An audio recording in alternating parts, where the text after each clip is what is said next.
sebelum berdirinya pesantren properti. Alhamdulillah luar biasa, banyak sekali pengalaman.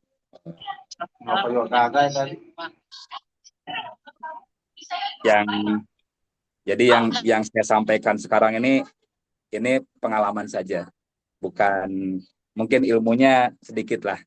Kalau ingin belajar lebih banyak mengenai properti ya ke pesantren properti. Karena sampai hari ini pun dari setiap aktivitas yang saya lakukan, semua proyek yang kami bangun tidak ada satupun yang tidak saya konsultasikan ke Pak Bambang. Jadi semua kami konsultasikan, baik yang alhamdulillah tuntas, yang di perjalanan ada sedikit dinamika, sampai yang dinamikanya luar biasa. Nah, jadi teman-teman sekalian, tadi judulnya apa ya tadi temanya Mas? Eh, Temanya mengelola bisnis developer kesalahan ya. fatal dalam eksekusi tanah. Ya, ya, ya, ya banyak sekali. Memang gini, mungkin saya tidak sistematis karena saya bukan pengajar yang baik, tapi kita cerita saja lah. Ya, nggak Jadi apa-apa, Kang. banyak sekali yang termasuk ini juga yang saya alami ketika awal-awal. Kan kalau Pak Bambang itu jagonya membuka potensi terbaik kita. Jadi kalau saya sering menyampaikan bahwa Pak Bambang itu bahaya karena bisa unlocking potensial power gitu. Jadi potensi raksasa kita itu terbuka sehingga ketika sudah terbuka kita tuh termotivasi luar biasa seperti pendekar yang sabuk putih, Mas. Di pendekar sabuk putih itu begitu keluar habis latihan pertama, wah gagahnya minta ampun, ada yang nyenggol langsung hajar ya. Gitu. Nah ini saya rasakan lebih dari sekarang 2015 ya, berarti 16 tahun yang lalu. Ya 16 tahun yang lalu ketika bertemu Pak Bambang seperti itu tuh. Begitu selesai materinya, wah pokoknya hajar-hajaran gitu. Pokoknya kalau ada dapat lahan yang ceritanya kerjasama udah luar biasa deh. Wah ini kerjasama 1 hektar, 2 hektar, 10 hektar gitu. Ya mungkin fase itu dialami oleh teman-teman. Yang kedua, fase di mana euforia membangun proyek. Jadi keren-kerenan. Wah saya pegang 2 proyek, 3 proyek, 10 proyek, ya, 40 proyek. Gitu. Nah ini enggak apa-apa. Ada fasenya nanti. Teman-teman mungkin bisa jadi kalau sudah on system, sekaligus pegang 30 proyek, 2 proyek, enggak masalah. Tapi sudah on system. Gitu. Nah ketika awal-awal, lakukanlah dari hal yang paling memungkinkan kita bisa lakukan. Kalau bahasa kami, ngukur sepatu, ukur sepatu kita. Jangan terlalu gede, juga jangan kesempitan. Nah, yang mendasar sekali tadi kesalahan fatal dalam pembebasan lahan ya. Nah, teman-teman sekalian, dalam bisnis properti yang berhubungan dengan lahan itu ada 6 pihak yang akan terlibat. Yang pertama adalah pemilik lahan. Yang kedua kita sebagai calon pengembangnya. Yang ketiga itu sebaiknya kita ditemani oleh orang yang paham secara legalitas, ditemani oleh notaris. Yang keempat, kita juga akan berhubungan erat sekali dengan perizinan proyek nanti, yaitu Pemda setempat, pemerintah daerah setempat. Yang selanjutnya dengan BPN. Yang terakhir, yang keenam, dengan masyarakat sekitar. Nah, 6 komponen ini menjadi bahan perhatian utama kita ketika kita akan membebaskan lahan. Ada satu lagi sebenarnya, kompetitor. Jadi 7. Jadi, pertama, pemilik tanah. Yang kedua, kita sebagai calon pengembangnya. Ketiga, notaris. Keempat, BPN. Kelima, Pemda. Keenam, masyarakat sekitar. Yang ketujuh, itu kompetitor kita. Kompetitor kita. Nah, teman-teman sekalian, yang pertama gini, pemilik lahan. Hati-hati sekali ketika kita mendapatkan lahan yang potensial. Intinya kita ini pengusaha. Banyak di antara kita yang ketika menemukan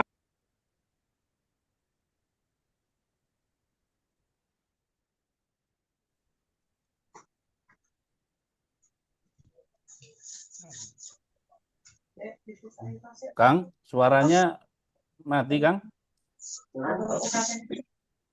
Coba di Tian, nggak bisa kita buka ya. Tanggal 20-an ya. Dan,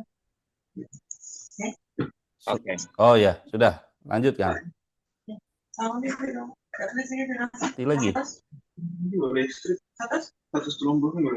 Mati lagi, Kang. Kang Ergi. Oh, udah. Hostnya yang matiin. Mungkin Oke. hostnya matiin ini ya, oke. Jadi kita ini pengusaha, teman-teman. Maka hindari emosional pada saat pemilihan lahan. Ketika memilih lahan, kita benar-benar harus rasional. Jadi jangan bucin terhadap lahan. Jangan, wah ini keren, ini hebat. Ya keren hebat itu menurut perasaan kita. Gitu. Maka kita harus menempatkan sisi rasionalnya yang benar-benar ketika memilih lahan. Nah, teman-teman, kalau kriteria memilih lahan adalah di buku-bukunya Pak Bambang, bagaimana menjadi developer, terus di materi-materi itu pasti teman-teman sudah paham ya. Pertama, jauhi dari sungai. Yang kedua, lebar jalan. Idealnya harus masuk 2 mobil. Banyak beberapa kriteria. Hindari dari tempat pembuangan sampah. Nah, beberapa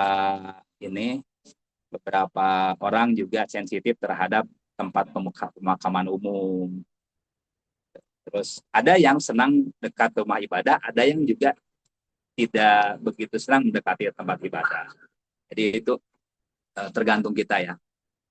Kalau saya senang dekat tempat ibadah, tapi ternyata ada juga calon konsumen kita yang tidak senang dengan dekat-dekat tempat ibadah tertentu. Jadi itu juga jadi pertimbangan. Nah, yang menarik misalnya dekat kampus. Dekat kampus itu favorit banget saya, beberapa lokasi itu saya kerjakan dekat kampus. Nah, terus teman-teman saya bising tidak hilir mudik Kenaran? Enggak ya? Oke. Kalau enggak saya enggak pindah. Nah, terus dekat kampus, dekat tempat perekonomian, dekat sekolah, dekat tempat perkantoran itu biasanya memiliki capital gain yang cukup bagus nanti. Nah, itu beberapa kriteria yang pada saat kita akan memilih lahan. Nah, kembali ke pertama tadi pemilik lahan. Teman-teman, ketika kita sudah sreg dengan lahan tersebut, saya biasanya diajari oleh Pak Bambang itu mengunjungi lahan itu tidak hanya 1 kali. Calon lahan ya. Jadi bisa pagi hari, subuh, tengah malam, siang hari, pada saat hujan deras sekali, itu berapa kali saya datangin berkali-kali gitu. Sampai kita memahami, oh kalau hujan poin seperti ini, oh kalau malam seperti ini, oh kalau tengah malam seperti ini gitu. Karena kita akan mewakili rasanya para pembeli nanti, calon penghuni kita. Maka kalau pada saat kita menemukan satu lahan, terus kita menempatkan diri kita menjadi calon penghuni, dan kita merasa kalau lahan ini jadi tempat hunian, dan saya kalau meninggalkan keluarga, misalnya yang punya anak, punya istri, meninggalkan keluarga di tempat ini, rasanya was-was, berarti itu juga mewakili perasaan konsumen nanti, calon penghuni. Wah, kayaknya kalau saya di sini, saya mikir deh kalau meninggalkan keluarga 1-2 hari, atau apalagi 1 minggu. Nah, itu juga jadi bahan pertimbangan. Intinya tadi harus rasional. Nah, ketika kita sudah sreg dengan potensi lahannya, maka kita lihat pemilik lahan. Pemilik lahan itu, apakah pemilik lahannya sudah sesuai dengan sertifikat yang ada? Satu. Yang kedua, apakah pemilik lahan yang ada di sertifikat itu sudah berkeluarga atau belum? Sudah berkeluarga, kita lihat juga apakah keluarganya masih utuh atau bercerai misalnya. Terus yang ketiga, ada berapa anak di keluarga itu? Ketika kita melihat si pemiliknya ya, teman-teman. Terus juga kita lihat, mohon maaf, kita juga harus lihat kira-kira usia pemilik lahannya. Pemilik lahannya, berapa calon ahli warisnya, gitu. Itu kita benar-benar dari berbagai aspek. Nah, ini kita lakukan kalau kita tidak beli lahan itu cash and carry gitu. Maksudnya tidak langsung cash, langsung beli. Tapi memang tidak dianjurkan beli lahan itu langsung cash 100%. Kalau beli lahan, teman-teman, beli lahan untuk calon perumahan, maka usahakan ada jeda waktu pembayaran, ada tes pasar dulu. Ada tes pasar dulu. Jadi jangan langsung mentang-mentang punya uang langsung beli, yakin beli langsung cash, enggak. Sisakan dulu. Sisakan itu sampaikan saja terus terang ke calon pembeli. Pak, biasanya standar kami itu 6 bulan. Kalau saya biasanya meskipun saya punya uang, biasanya standar kami 6 bulan, 12 bulan, 24 bulan gitu. Baru kita lunasin. Gitu. Kenapa? Karena kita harus tes lahan dulu. Karena lahan ini bukan buat dikonsumsi oleh sendiri dan dimiliki oleh sendiri. Lahan ini akan kita olah dan kita serahkan kepada pihak ketiga calon penghuni kita, gitu teman-teman. Gitu. Nah, teman-teman, dulu saya senang sekali kalau dapat lahan kerjasama. Nah, ini kalau teman-teman dapat lahan yang sifatnya kerjasama, enggak masalah, asal siap aja. Kalau kalau usul saya berdasarkan pengalaman, kalau lahan itu kerjasama, maka upayakan jangan berlama-lama. Karena kalau berlama-lama beresikonya, namanya lahan kerjasama itu, kalau lahan itu dimiliki oleh perorangan dan dia tidak memiliki banyak anak, tidak punya banyak ahli waris, itu mungkin dalam jangka yang menengah atau panjang itu aman. Tapi kalau seandainya ada pihak-pihak yang nanti bisa jadi berubah gitu teman-teman, berubah dalam perjalanan, itu juga harus diwaspadai. Jadi kalau saya sih hari ini lebih senang beli lahan dengan cara misalnya kalaupun termin dengan cara bayar terhadap kapling yang terjual misalnya seperti itu. Kalau mau jangka panjang atau kalaupun dengan pola bayar yang langsung dibayar, ya tetap harus ada jeda waktu 3 bulan, 6 bulan untuk pelunasan. Karena kita harus tes lahan tersebut. Dulu saya pernah diajarin oleh guru kita, kalau tes lahan itu biar aja kita pakai alat yang tidak produktif juga, yang penting alat alat berat tuh main gitu. Nanti tiba-tiba muncul, itu lahan saya pernah beli, kaflingnya pernah beli. Kita kumpulin satu-satu masalah-masalah yang mungkin terjadi di lahan tersebut. Karena namanya lahan itu kita tidak tahu sejarah di belakangnya.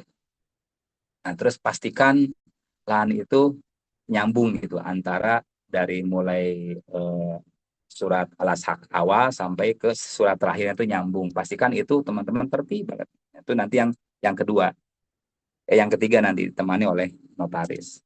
Jadi yang pertama kita harus runut dulu pemiliknya. Nah, yang kedua kita sebagai pengembang, teman-teman. Nah, sebagai pengembang tentunya kita harus menyiapkan ilmu kita dan gini ya, banyak sekali ketika teman-teman sudah mulai lulus di satu proyek gitu, sudah lupa untuk mengisi leher ke atas, sudah lupa untuk terus belajar. Karena hari ini teman-teman, anak-anak muda yang usia 25, 30 gitu di bawah kami, bahkan usia belasan itu lebih jago dari kita secara strategi, secara keilmuan yang kekinian gitu. Nah, maka tidak ada salahnya kita belajar dari mereka. Sering-sering kita sebagai developer itu berkunjung ke proyek-proyek para senior. Sering-sering berdiskusi, sering-sering menarik ilmu dari tidak hanya dari orang developer yang sukses, tapi developer-developer yang mungkin saat ini sedang bermasalah. Ya, sambil kita menemani mereka curhat, sambil kita dapat ilmu, teman-teman. Namanya studi kasus. Jadi sebagai calon pengembang untuk lokasi tersebut, ilmu yang kita miliki rasanya tidak cukup hebat kalau kita tidak terus menambah dari pengalaman orang, dari seminar-seminar, dari workshop, enggak apa-apa, hadirin saja karena ilmu ini terus bertumbuh. Ya apalagi hari ini ya luar biasa zamannya AI, wah keren banget lah. Nah terus yang ketiga teman-teman, banyak sekali yang tidak melibatkan orang yang paham, tidak melibatkan orang yang paham dalam sisi legalitas, karena pertimbangan, wah saya mau ngirit, saya juga bisa ngurus sendiri ke BPN. Usul kami, kalau mau urusan lahan yang akan kita olah untuk kawasan perumahan, maka libatkan notaris, karena beliau itu paham banget bagaimana cara mendeteksi lahan itu aman atau tidak, mendampingi kita dari sisi perjanjian, Terus memang ada biaya, tapi percayalah biaya itu eh, akan tidak sebanding dengan resiko yang bisa kita hadapi di kemudian hari. Andai kita tidak bermitra dengan mereka. Kalau saya lebih senang cari notaris yang benar-benar teliti gitu. Orang bilang, oh notaris ini ribet, kenapa? Karena rewel banget, karena banyak syarat-syarat. Itu justru lebih aman buat kita. Semakin notaris itu lebih teliti, maka semakin aman buat kita. Jadi teman-teman jangan khawatir. Kalau saya sih lebih senang nyari notaris yang teliti, gitu. Yang kita akhirnya membutuhkan waktu untuk mengeksekusi lahan itu. Nah, saya cerita dulu tentang sisi-sisi yang berdasarkan pengalaman nanti fatalnya apa gitu. Terus yang ketiga kita akan berhubungan dengan BPN, yaitu biasalah normatif lah, teman-teman sudah paham. Maka yang harus kita lakukan ngecek, kalau karena kita sudah ada notaris, maka wakilkan saja notaris yang melakukan pengecekan dan lain sebagainya. Terus Pemda, teman-teman juga hari ini kalau dulu kan kita cukup zona kuning, zona hijau gitu. Ada zona putih, gitu. Tergantung Pemda masing-masing menamainya itu seperti apa. Yang jelas kalau zona kuning dan zona hijau biasanya sudah lazim lah. Kuning pemukiman, hijau itu untuk lahan sawah, lahan hijau, lahan kebun, lahan konservasi gitu. Nanti ada lahan pergerakan gitu. Nah intinya teman-teman jangan paksakan diri kalau lahan itu lahan konservasi dipaksakan menjadi lahan hunian. Jangan paksakan diri kalau lahan sawah dipaksakan jadi lahan hunian. Lahan hunian ya lahan hunian. Kalau tanahnya sudah lahan hijau ya sudah jangan paksakan. Biarkan saja mereka lahan hijau. Jangan paksakan. Nah, kecuali ada satu kondisi memang zona itu sebenarnya sih bukan zona konservasi, zona hijau tapi hijau misalnya. Nah, itu dari pertimbangan banyak pihak itu bisa dikonversi menjadi kuning karena sekitarnya memang sudah kuning, ternyata itu masih hijau. Kadang di Pemda itu ada rasio yang harus dipertahankan hijau kuningnya, dan itu mungkin dulunya memang kawasannya hijau, nah itu belum dikuningkan. Nah, itu mungkin masih boleh. Tapi kalau nyata-nyata zona hijau, jangan paksakan ya. Biarkan alam ini seimbang. Ya. Terus ternyata hari ini tidak hanya hijau kuning teman-teman, ada namanya lahan sawah dilindungi. Nah, lahan sawah dilindungi itu sekarang kan apalagi sekarang ya eranya ketahanan pangan. Nah, itu butuh proses sehingga kalau kadang sudah kuning tapi ternyata lahan sawah dilindungi. Nah, itu juga jangan dipaksakan, dikonsultasikan dulu. Selanjutnya, teman-teman yang keenam adalah masyarakat sekitar lingkungan lahan yang akan kita olah. Nah, teman-teman, saya sering menyampaikan ke teman-teman yang sempat berdiskusi bahwa masyarakat sekitar itu kalau sejarah kita sejarah Islam itu ada namanya parit kondak. Nah, jadikan masyarakat itu menjadi parit kondak kita gitu. Artinya menjadi penyelamat kita dan pelindung kita ketika kita lakukan satu proyek. Caranya gimana? Kalau filosofinya yang sering disampaikan di properti kan semangat berbagi. Jadi pagar mangkok lebih kuat daripada pagar beton. Jadi jadikanlah masyarakat sekitar itu menjadi bagian yang penting untuk kita perhatikan di awal. Masyarakat sekitar proyek itu seringkali sebenarnya tidak menuntut banyak hal, tapi hanya butuh perhatian dan penghargaan dari kita sebagai calon tamu di situ yang akan mengolah lahan itu. Maka jadikan mereka posisi yang penting untuk kita perhatikan dalam segala hal. Selanjutnya yang terakhir, yang ketujuh, kompetitor. Kompetitor itu menjadi hal penting. Jadi untuk mempermudah kita membuat FS. Jadi kompetitor itu misalnya gini, kalau di kawasan itu ternyata kawasan rumah subsidi, maka yang pertama kita lakukan adalah analisanya. Oh mungkin kelasnya memang kelas subsidi teman-teman. Jadi jangan serta-merta karena kita emosional, kita punya idealisme, kita developer komersil, kita paksakan jadi lahan komersil gitu. Kecuali kita sudah punya pengalaman dan kita paham, terus kita juga melakukan riset pasar dulu gitu. Bahwa sebenarnya saya ada beberapa lokasi itu kawasan rumah subsidi, tapi karena dalam pertimbangan kita secara pengalaman maupun hasil riset di pasar, memang lahan itu seharusnya sudah di-upgrade menjadi lahan komersil. Nah, kita tes lahan komersil ternyata sukses, alhamdulillah. Jadi ada beberapa lahan yang memang seharusnya kelasnya kelas komersil, tapi developer sekitarnya masih disubsidi. Tapi itu harus hati-hati teman-teman. Jangan sampai dipaksakan lahan masih kelasnya kelas subsidi, kita paksakan jadi komersil. Gitu. Hampir dipastikan tidak berhasil. Jadi kesesuaian lahan itu kita bisa permudah dari studi kompetitor 0 sampai 3 kilo, 0 sampai 5 kilo, 0 sampai 10 kilo. Terus kita juga baca statistik kependudukannya. Terus kalau saya dulu ketika mau buka setiap lahan yang akan kami olah jadi satu kawasan hunian, baik kecil maupun besar, hal yang dilakukan adalah kopdar dengan para marketing perumahan di sekitar. Jadi mengunjungi perumahan-perumahan sekitar, ngambil brosurnya, lihat kelebihan kekurangan mereka. Terus saya sering nyulik beberapa marketing mereka, saya ajak ngopi di luar karena konsultan terbaik buat kita adalah marketing, teman-teman.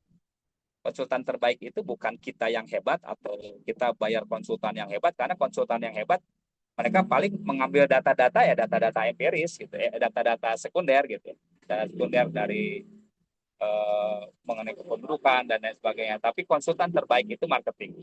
Marketing di sekitar perumahan yang akan kita bangun. Jadi rajin-rajinlah berkunjung ke beberapa perumahan di sekitar kita berkali-kali. Terus rajin-rajinlah kita belajar dari proyek-proyek yang sudah ada di sekitar kita. Nah, kesalahan fatal kita adalah ketika kita emosional mengambil keputusan pada saat kita akan mengeksekusi satu lahan. Kita senang banget. Nah, ini saya pernah mengalami kejadian seperti itu. Saya senang banget. Pokoknya harga mati saya mau lahan itu gitu. Nah, itu bahaya, teman-teman. Itu menjebak. Yang kedua, rajin-rajinlah minta pendapat kepada para senior. Kalau saya sering bagaimanapun apakah Pak Bambang bisa mengunjungi atau tidak mengunjungi proyek, saya selalu konsultasi. Seburuk apapun bukan seburuk, sesakit apapun nasihat yang disampaikan oleh para senior kita, wah itu lahan nggak bagus, jelek, ya udah itu bahan evaluasi kita gitu. Kalaupun kita merasa itu bagus, udah terima saja. Ini supaya kita menjadi objektif. Kalau kita bucin terhadap lahan itu bahaya. Karena sudut pandang dari yang lain itu akan lebih objektif. Nah, terus teman-teman jangan paksakan diri. Ketika kita mengambil alih satu lahan, apalagi kalau take over ya. Take over itu penuh problem tapi mengasihkan. Kalau sudah pengalaman take over pasti senangnya take over, karena kalau dari nol, kalau saya sih kalau dari nol itu butuh waktu, biaya dan luar biasa, masa dormannya juga lama gitu. Kalau take over asal kita benar-benar bisa menginventarisir resiko dan mengunci resikonya. Nah, teman-teman juga gini, kalau buat saya sih tidak ada developer yang jago. Yang ada adalah developer yang mau membuka diri, senantiasa belajar dari pengalaman, belajar dari kejatuhan kita, mungkin belajar dari dinamika yang pernah kita alami untuk menjadi lebih baik lagi dan lebih baik lagi.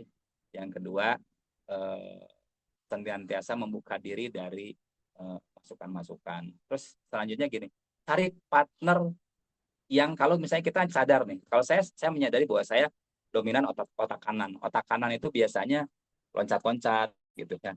Terus bisa jadi terkadang terkesan emosional gitu, ambisius besar gitu. Nah, cari partner yang bisa mengunci resiko, yang paham manajemen resiko, yang paham bagaimana mengerem kita gitu. Cari partner yang seperti itu. Memang nantinya akan terasa tidak mudah untuk menyatukan persepsinya, tapi partner seperti itulah yang akan menyelamatkan kita. Nah, seringkali developer itu, apalagi developer pemula, merasa mampu melakukan segalanya sendiri. Mulai berbagi dengan orang yang memang memang paham di bidangnya. Itu. Nah, kecenderungan teman-teman para developer yang ex-bank, ex-karyawan bank, ex-pimpinan bank, ex-tim analis bank, itu kecenderungan mereka lebih aman ketika membangun proyek. Karena apa? Karena sudah terbiasa dengan aktivitas yang runut, terstruktur, terkunci resikonya gitu. Nah, tapi biasanya cenderungnya grafiknya tidak loncat seperti yang yang dominan otak kanan gitu. Makanya harus balance. Nah, kesalahan fatalnya banyak sekali yang emosional ketika mau mengambil satu keputusan. Yang kedua, tidak mengukur resiko keuangan.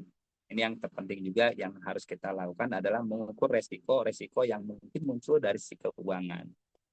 Teman-teman, jangan sekali-kali menjanjikan kepada pemilik tanah hal-hal yang belum terukur secara hitungan aman ya. Hitungan aman tuh ya kalau seandainya kita mampu bermitra dengan konsultan keuangan misalnya, konsultan keuangan atau konsultan pajak atau apa gitu yang bisa kita ajak bermitra, yang mereka paham gitu, ngitung semua secara runut. Paling tidak kita cari tim yang memang basicnya dari basic keuangan gitu. Sehingga kita benar-benar bisa mengatur, membuat FS dan mengatur forecast-nya itu terukur. Banyak yang, ya ini juga karena pengalaman saya juga teman-teman, emosional terhadap proyeksi gitu. Padahal kan proyeksi itu baru Excel kalau istilah Pak Suryadi sering nasihatin saya. Yang terpenting itu bagaimana kita menjadikan Excel kita menjadi saldo gitu. Jadi maksudnya terukur gitu dalam setiap keputusan pengambilan itu benar-benar terukur dari potensi pasarnya, dari kelayakan bisnisnya, dari riset marketingnya, dari kompetitornya, dari berbagai hal. Itu benar-benar lebih baik kita tertib di awal, mengukur di awal, beres di awal, tenang, jangan terburu-buru. Setelah itu kita akan bergerak dengan tenang gitu. Nah, sementara mungkin pembukanya itu dulu ya. Pokoknya itu dulu, mangga silakan barangkali bisa kita buka diskusi. Mudah-mudahan saya bisa menjawab. Dan mudah-mudahan nanti kalau saya tidak bisa menjawab, ada dari teman-teman yang bisa membantu menjelaskan. Dan ini menjadi PR kita nanti kalau saya tidak bisa jawab. Terima kasih. Terima kasih Kang Edi. Itu tadi poin-poin yang sangat berharga. Jadi pesannya tadi ada 7 poin. Nanti bisa diperdalam teman-teman di sesi tanya jawab di 30 menit ke depan. Karena ini kesempatan yang sangat langka karena beliau ini cukup sibuk dan ilmunya adalah ilmu praktis. Tidak hanya ilmu teori tetapi memang apa yang dijalankan gitu ya. Jadi kesempatan ini monggo teman-teman yang mau bertanya bisa memberikan tanda di akunnya atau via chat di kolom chat ya. Langsung bisa dengan open videonya atau bisa di kolom chat. Monggo silahkan. Oh ini ada Kang Edi yang di chat. Punten Kang Erdi, apakah ketika buka perumahan baru, lahan harus dibayar? Kalau sistem sirkah bisa tidak? Ya. Sama sekalian itu ada yang kasih masukan tadi suaranya agak kecil Kang, sama gitu. Kameranya agak goyang-goyangnya agak biar agak stabil gitu. Siap. Mohon maaf, siap. Ya, baik. Apakah ketika buka perumahan baru lahan harus dibayar kalau sistem sirkah bisa tidak? Bisa. Dengan cara apapun boleh.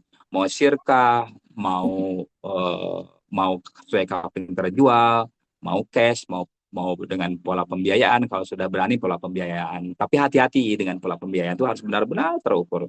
Karena kalau pola pembiayaan baik dari perbankan atau misalnya kita bermitra dengan investor, itu ada komitmen yang harus kita jaga gitu. Baik kalau dengan pembiayaan bank baru masuk, besoknya kita harus punya argo. Nah, itu juga harus benar-benar dihitung. Nah, sirkah boleh. Apapun boleh lah. Yang penting terukur. Nah, sirkah itu kan kalau sirkah kan nantinya bagi hasil.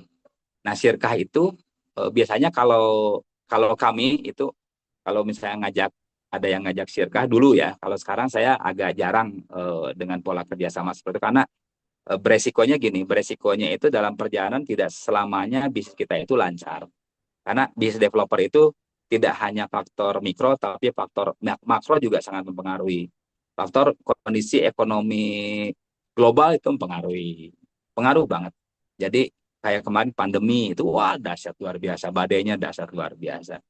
Terus terjadi gunjang-ganjing itu luar biasa.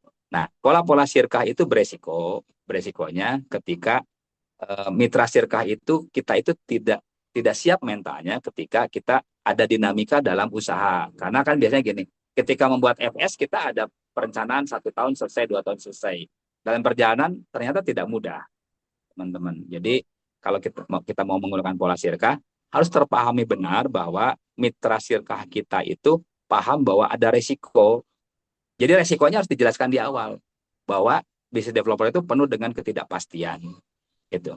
Jadi bebas mau sirkah mau seperti apa itu silahkan, asal teman-teman sudah bisa mengukur resikonya. Itu, Ibu dari Semarang tadi semoga menjawab, Kemudian ini kita kasih kesempatan ke yang ngasih tanda di akunnya, Pak Wildan, Pak Abi Wildan. Baik, terima kasih. Monggo, Assalamualaikum Bapak. warahmatullahi wabarakatuh. Waalaikumsalam warahmatullahi wabarakatuh. Kang Edi, menarik sekali paparannya. Yang ingin saya tanyakan ya, Kang Edi ya.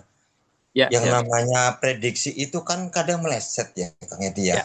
Misalnya nih kita bersirkah, kemudian tiba-tiba dalam perjalanannya marketing nggak tercapai sesuai target. Dalam perjalanannya tiba-tiba kebutuhan dana meningkat dengan pesat dan ternyata butuh modal cukup besar lah, pengurukan jadi besar. Nah, dalam kondisi ternyata terjadi dalam tanda kutip kesulitan keuangan, apa yang harus kita lakukan dengan tim kita nih agar targetnya itu bisa tercapai? Dan pengalaman Kang Edi ya, kalau kita pola kerjasama itu idealnya berapa lama tuh Kang Edi antara developer dengan pihak pemilik tanah? Terima kasih. Oke. Kalau saya anjurkan kerjasama itu tidak lebih dari 12 bulan. Saya anjurkan ya, tapi mau 24, 36 bulan kalau memang teman-teman siap ya enggak masalah. Cuma saya anjurkan kalau kerjasama itu untuk klaster-klaster lah, jangan yang terlalu luas sampai hektaran gitu. Itu kecuali teman-teman sudah benar-benar menjaga tadi dikawal oleh notaris, kalau misalnya punya lawyer juga konsultasi ke lawyer gitu. Dari sistem kerjasamanya dari mulai redaksinya terus. Nah, jadi gini, ketika kita melakukan kerjasama yang pertama bukan untuk mengunci kita, tapi untuk menjaga pemilik tanah itu pasti selamat. Tapi kalau niat awal untuk mengunci kita itu biasanya kalau fokusnya mengunci keselamatan kita saja, maka biasanya nanti akan terjadi potensi konfliknya malah besar. Tapi kalau kita konsultasi ke pemilik, konsultasi ke lawyer, konsultasi ke notaris, bagaimana si pemilik tanah itu aman, maka kita pasti aman. Gitu.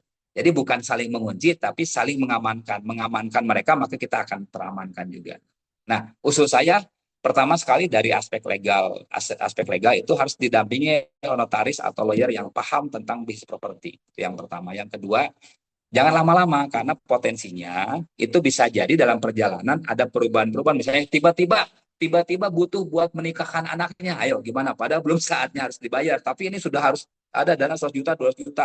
Nanti potensi konfliknya itu ada kalau terlampau lama. Nah, hal yang seperti ini dibicarakan di awal, dituangkan di perjanjian di awal. Nah, tiba-tiba nanti ada anaknya mau masuk fakultas kedokteran, butuh dana besar. Wah, mendesak ke kita. Nah, itu meskipun tidak ada di perjanjian, itu mengganggu sekali. Gitu, mengganggu hubungan baik kita. Nah, maka tadi yang saya sampaikan ketika kita membuat cash flow, ketika membuat FS, lalu kita buatkan juga forecast-nya. Benar-benar proyeksi harus terjual selama berapa belas bulan, misalnya 12 bulan, 12 bulan.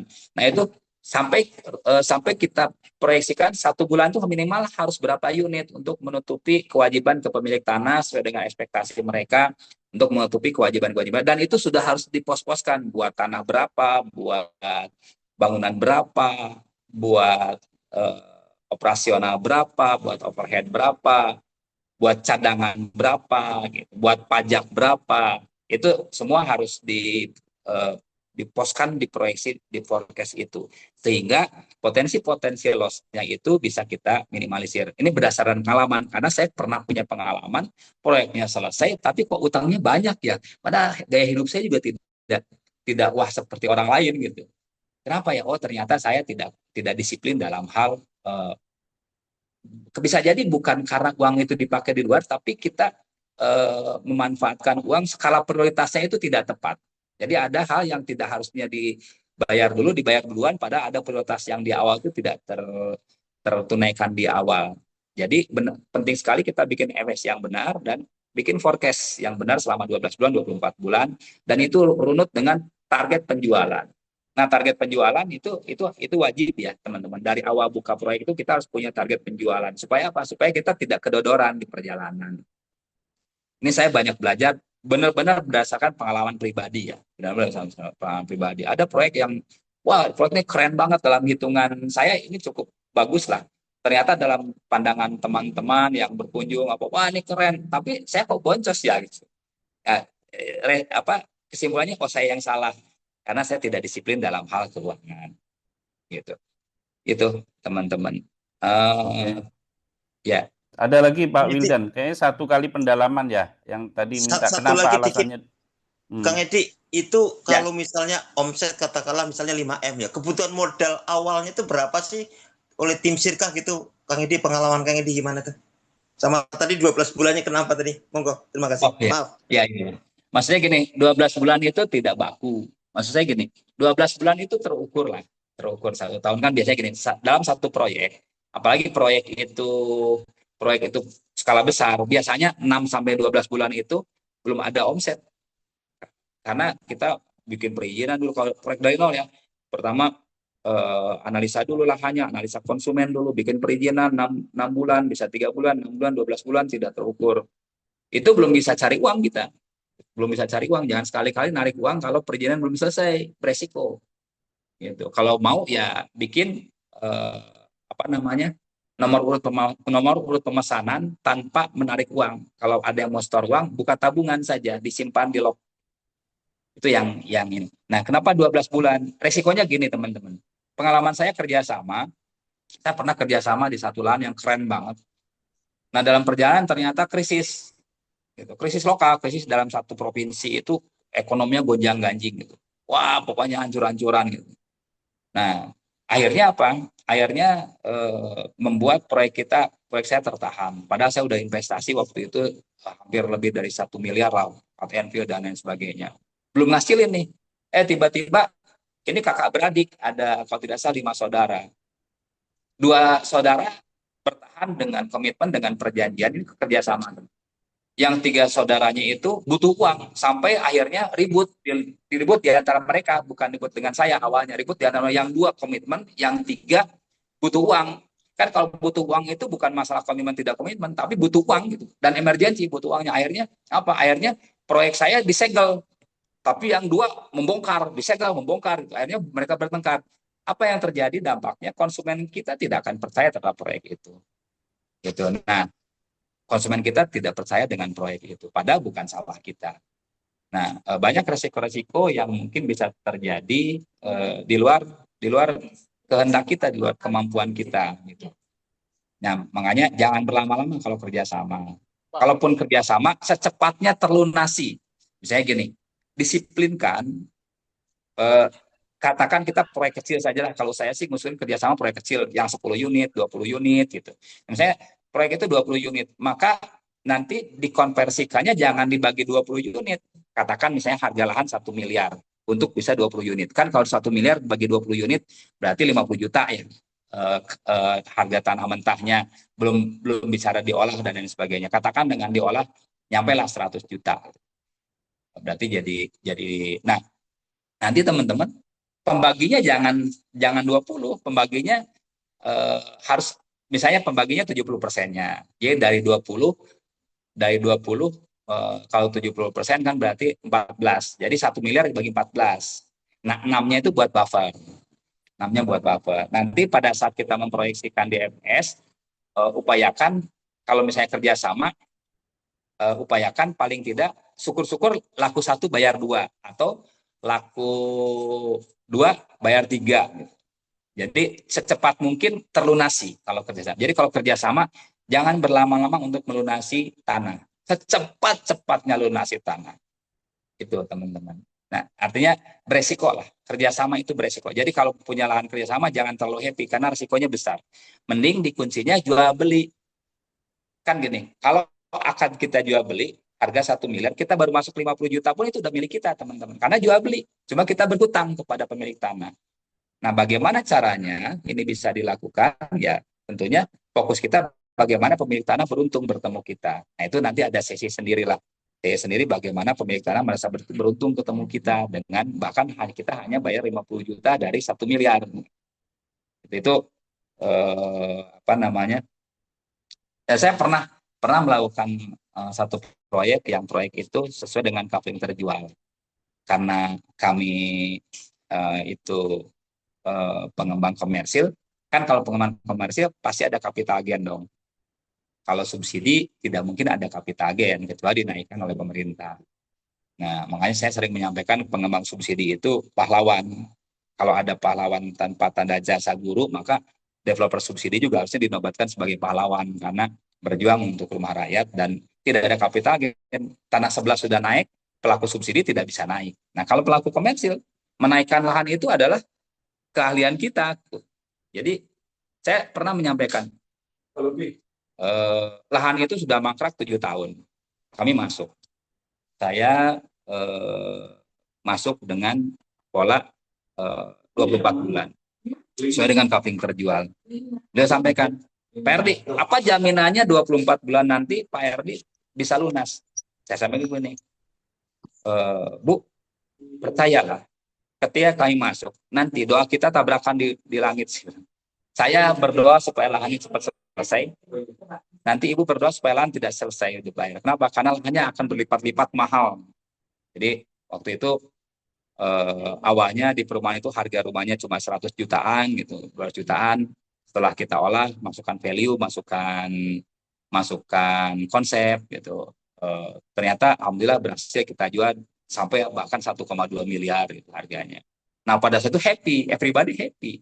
Pemilik tanah happy, saya tidak lunas. Kenapa? Karena tanahnya jadi mahal.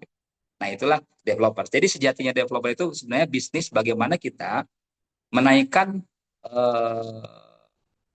harga tanah. Bagaimana grafik kenaikan harga tanah itu dipercepat, itu developer. Jadi sejatinya developer itu harusnya seperti itu.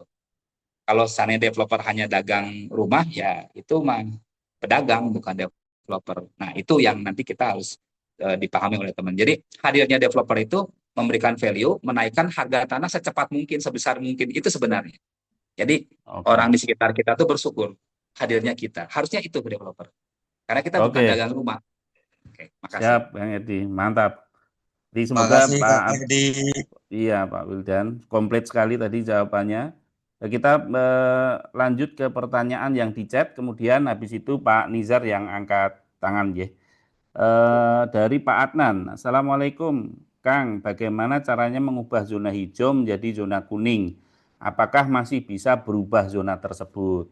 Monggo Kang, turun. Ya, Pak Adnan, terima kasih Bapak bertanya sama orang konservasi. Jadi kalau saya ini orang konservasi yang terjebak di developer, Pak. Makanya setiap perumahan yang kami bangun judulnya Eco Living. Nah, klaim kami sebagai Eco Living, pegiat Eco Living, setiap kami bangun kawasan, kalau orang mengatakan bahwa, oh ini gara-gara ada perumahan, asalnya pohon jadi pohon beton gitu. Nah, klaim kami justru kalau konsep Eco Living dilakukan, adanya perumahan yang kami bangun, yang asalnya banjir tidak akan banjir, yang asalnya susah air akan muncul potensi sumber air di sumur-sumur dangkal. Nah, maka kalau seandainya Bapak bertanya bagaimana mengubah zona hijau jadi zona kuning, kalau zona hijaunya itu hanya karena Pemda setempat mempertahankan rasio, kan Pemda itu pasti punya rasio yang harus dipertahankan, Pak. Rasio zona hijaunya harus berapa dibandingkan zona kuningnya. Tapi lokasi tersebut dari tinjauan studi kelayakan bahwa zona tersebut memang layak untuk menjadi layak zona kuning, maka Bapak boleh mengajukan ke Pemda untuk mengusulkan ini menjadi zona kuning. Ya tentunya Bapak konsultasi ke Pemda setempat. Biasanya kalau mengubah zona kuning menjadi zona hijau itu menunggu Pak, penetapan RDTR kayak. RT RW dan RT RW yang baru. Jadi itu nanti bahkan sampai ke Dewan pun terlibat biasanya seperti itu. Tapi mungkin bisa jadi itu bisa dirubah oleh kebijakan Pemda setempat. Karena gini, terkadang kan Pemda juga punya prioritas meningkatkan potensi-potensi ekonomi di daerah tersebut. Nah, maka salah satu yang bisa dilakukan adalah melakukan perubahan zona hijau menjadi zona kuning kalau posisi zona itu memang layak untuk perumahan, Pak. Tapi kalau zona tersebut memang zona hijau, jangan paksakan jadi zona kuning, Pak. Cari lagi aja jalan yang memang zona kuning. Karena kalau zona hijau dipaksakan jadi zona kuning, bencana, Pak, pasti. Saya pernah punya pengalaman, ini juga pengalaman real, Pak. Saya punya pengalaman ditawari salah satu lahan di pinggir jalan raya, keren sekali lahan itu. Tapi saya lihat ini di kawasan konservasi gitu. Kawasan konservasi. Zonanya zona kuning, Pak. Kawasan konservasi. Nah, waktu itu bahkan yang menawarkan itu salah satu pejabat di Pemda setempat. Tawarkan, Kang, ini Kang, bagus Kang. Saya bilang, ini memang bagus, Pak. Tapi kalau ini diolah lahannya pasti jadi bencana. Kalaupun Bapak mau olah, Bapak izinkan ini olah oleh developer, maka ngolahnya ya harusnya KDB-nya kecil gitu. Koefisien dasar bangunan kecil, ruang terbuka hijaunya besar, dan jangan ada pengumpasan lahan yang ekstrim. Itu boleh kalau itu zona kuning memang. Nah, setelah itu saya lupalah saya dengan lahan itu, teman-teman. Satu hari ada di media, ternyata di kawasan sekitar itu terjadi banjir lumpur. Oh, ternyata lahan itu ada developer yang mengolah dan terjadi pengupasan lahan yang luar biasa. Dan itu jadi bencana di daerah itu. Sampai ramai banget lah, banjir lumpurnya itu sampai 1 betis gitu. Dan itu akhirnya proyeknya di stop dulu sementara. Jadi kalau zona hijau itu Bapak memang benar-benar zona kuning yang masih hijau itu silakan. Tapi kalau zona hijaunya benar-benar zona hijau, nah jangan dipaksakan. Biarkan saja zona hijau karena kita butuh keseimbangan, kita cari yang zona kuning. Masih banyak lah, kita pengusaha masih banyak lahan-lahan yang potensinya sudah memang kuning. Gitu, Pak. Gitu Pak Nan, semoga terjawab dan sepertinya juga sangat komplit. Jawabannya tidak sangat bijaksana karena kita harus menjaga keseimbangan alam juga walaupun kita sebagai developer properti. Kemudian lanjut pertanyaan berikutnya yaitu dari Pak Nizar dari Boyolali. Monggo Pak Nizar. Pak Nizar. Assalamualaikum Pak Eko. Boleh dibuka ininya Pak, videonya Pak. Biar ini Pak. Bentar Pak.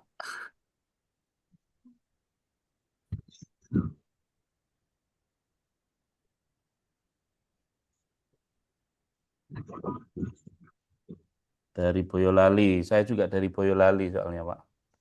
Siapa tahu Boyolali bisa terkenal susunya ya, susu sapi Boyolali. Susu Boyolali. Tersenyum, slogannya tersenyum Kang Erdi. Oh, berarti orang Boyolali sehat dan bahagia. Iya. Kalau sehat dan bahagia kita cerdas Mas. Kalau cerdas jadi developernya keren nanti. Ya, amin. Seperti Pak Nizar nih sepertinya. Ya. Monggo Pak Nizar. Pak Nizar, halo. Mau sharing apa? Maaf Pak, off tadi. Mau konsultasi Pak, mungkin langsung ke kasus ya, untuk di saya sendiri.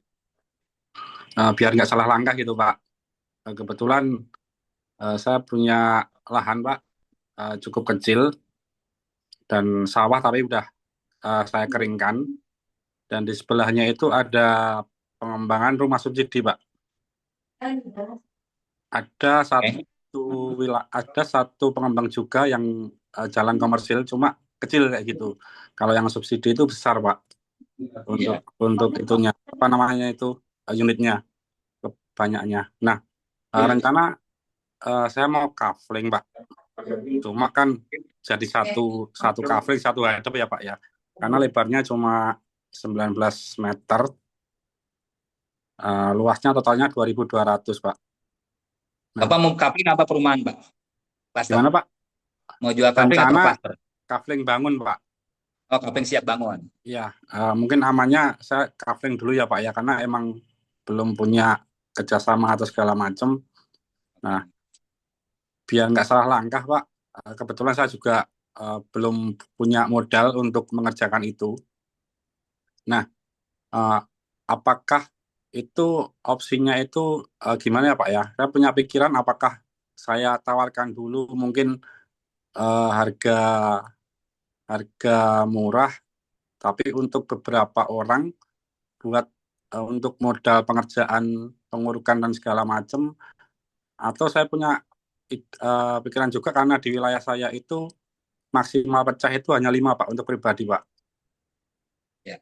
Nah, apakah saya pecah juga cuma 5 itu atau langsung pecah banyak seperti itu Pak? Mungkin biar kedepannya nggak salah atau gimana, biar meningkatkan value-nya tanah juga. Nah, mungkin langkah-langkah yang tepat gimana Pak Eko? Terima kasih. Saya beberapa detik dulu, saya ngambil charger dulu, habis saya. Oke, kita tunggu. Jadi narasumber namanya Kang RD atau Pak RD, beliau dari Bandung. Nah, kebetulan beliau penggerak eco property, artinya bisnis properti yang pro kepada keseimbangan alam. Oke. Ya, namanya Pak Edi ya Mas ya? Maaf Pak Edi. RD. Oh, Pak RD. Edi ya. Oke, teman-teman. Ya, oke. Tadi coupling ya. Nah, kalau coupling sama yang harus dilakukan adalah coba konsultasikan dulu ke Pemda setempat, apakah di Pemda itu boleh ada izin kasih bab coupling siap bangun. Jadi karena di beberapa daerah sudah tidak boleh Pak jualan coupling. Nah, Bapak konsultasi dulu secara legalnya supaya Bapak nanti jual couplingnya nyaman. Konsultasikan, kalau misalnya memang boleh, dasar hukumnya Bapak, maka Bapak jangan ragu lakukan saya, karena saya sebelum jadi developer saya tukang coupling juga Pak. Coupling itu cuannya gede Pak, yang penting tanahnya udah punya kita, gitu. Karena kan coupling itu tinggal recah, lalu udah capital gain-nya naik. Gitu. Nah, kalau coupling itu Pak, pertama pastikan coupling itu kita siapkan untuk bisa dibangun. Jadi lahannya disiapkan bisa dibangun, jalannya juga layak gitu. Jangan mentang-mentang coupling jalannya cuma 4 meter, 3 meter. Upayakan coupling pun jalannya mencukupi 2 mobil ya Pak ya. Karena nantinya akan jadi hunian. Yang kedua, untuk modal boleh Pak. Karena kita bisnis properti itu ada untuk ketahanan cash flow dan ada untuk cuan gitu. Nanti kalau udah ketahanan cash flow, Bapak jual dulu 3-4 unit secara murah, di atas HPP mungkin itu tidak ada masalah, Bapak jual saja supaya Bapak ada operasional untuk menyempurnakan cut and fill gitu. Bapak bisa cut and fill yang depannya dulu gitu. Nanti yang belakang setelah ada punya modal dilakukan itu boleh. Tapi idealnya modalnya punya di awal. Tapi kalau belum punya boleh melakukan itu asal terukur. Untuk ketahanan cash flow nanti selanjutnya baru Bapak dapat cuan dari coupling selanjutnya. Terus mengenai pecah sertifikat. Pecah sertifikat itu standarnya memang 5, 4 pecahan 1 induk, 4 pecahan 1 induk. Itu tergantung kebijakan nanti BPN setempat. Tapi rata-rata 4 pecahan 1 induk. Kalau itu bukan PT. Nah, tapi saya anjurkan Pak, saya anjurkan jangan perorangan Pak, saya anjurkan pakai PT. Saya anjurkan pakai PT. Jadi berbadan hukum. Saya anjurkan seperti itu. Kalau tidak ya silakanlah perorangan. Asal landasan berusahanya Bapak terjamin ada kebijakan Pemda yang membolehkan sehingga Bapak juga tenang nanti melakukan bisnis couplingan tersebut. Ada beberapa daerah yang boleh, ada beberapa daerah yang sudah tidak boleh. Karena nanti larinya biasanya penegak hukum Pak yang turun. Wah, Jadi ini ya Kang, bisa pusing ya, kalau udah penegak hukum ya. Ya, tadi ada tanya nih, kenapa harus PT? Saya nyambung aja karena biar kenapa harus PT? Kalau PT Pak nanti jadinya HGB dan mensah sekaligus boleh. Terus kalau PT juga Bapak memang bisnis gitu, lebih aman lah kalau dalam bentuk badan hukum. Kalau belum mampu ya enggak apa-apa. Nah, tapi sekarang kan ada PT perorangan ya, PT yang perorangan gitu. Nah, coba dikonsultasikan apakah PT perorangan itu boleh. Kalau saya sih mungkin kalau misalnya Bapak mau ya mending dicoba pakai PT perorangan. Jadi terjadinya jual belinya itu melalui PT perorangan. Kan kalau misalnya ini kan gini, kalau seandainya hanya 10 coupling kan ini kan identik dengan UMKM Pak, identik dengan UKM gitu. Omsetnya tidak terlalu besar gitu. Jadi mungkin ya sah-sah saja. Nanti coba dikonsultasikan, takut salah saya. Konsultasikan pada yang paham gitu. Kalau saya nganjurkan badan hukum, jangan perorangan. Tapi kalaupun mau buat perorangan, pastikan usaha Bapak aman. Oke, siap. Oke, tadi saya dapat pesan. Kang Erdi kayaknya ada telepon deh. Ini mohon diangkat dulu. Sepertinya ada telepon. Saya coba lanjutkan dulu pandu teman-teman, tapi kayaknya Kang Erdi ada yang nelpon. Mohon diangkat dari Bapak. Ada telepon ya? Oke, siap. Iya. Dari Bapak ya? Iya. Jadi teman-teman itu tadi Kang Erdi memberikan pengalaman yang itu bisa menjadi pelajaran yang sangat berharga. Sepertinya Kang Erdi ada sedikit telepon, jadi saya selingi. Betul yang disampaikan Kang Erdi, developer itu memang kalau misalkan di awal seperti yang disampaikan Kang Erdi tadi mengalami beberapa fase itu ya. Pada saat baru mendengarkan Kang Erdi seperti ini, semangatnya luar biasa. Kemudian nanti mulai praktek, tambah lagi semangat lagi. Tetapi kadang-kadang lupa untuk mengupgrade ilmu gitu ya. Makanya Kang Erdi juga memberikan pesan, jangan hanya sekedar belajar pendek. Nah, nanti kita akan sampaikan beberapa program juga di akhir acara, dan juga mungkin ini juga yang dirasakan Kang Erdi, bahwa pembelajaran itu sangatlah penting dan berlanjut gitu ya Kang Erdi.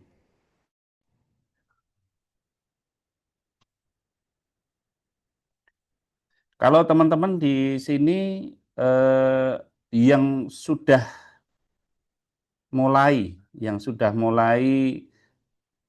masuk ke dunia properti, entah kafling, entah itu rumah landed, cluster, itu siapa aja? Sambil kita menunggu, kebetulan Kang Edi lagi ada telepon.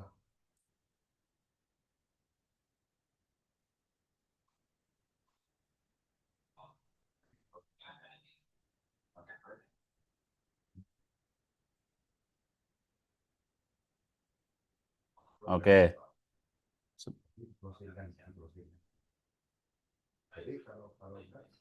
Kita tunggu sebentar Kang Erdi.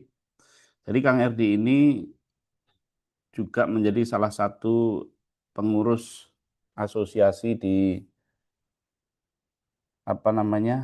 komunitas gitu ya. Oh, udah kayaknya udah. Kang Erdi, sudah?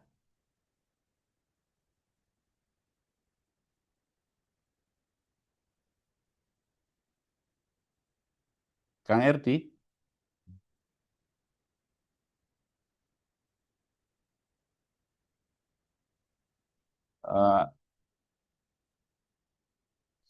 Saya coba cek pertanyaan juga nih. Pertanyaan cukup banyak. Oke, ya.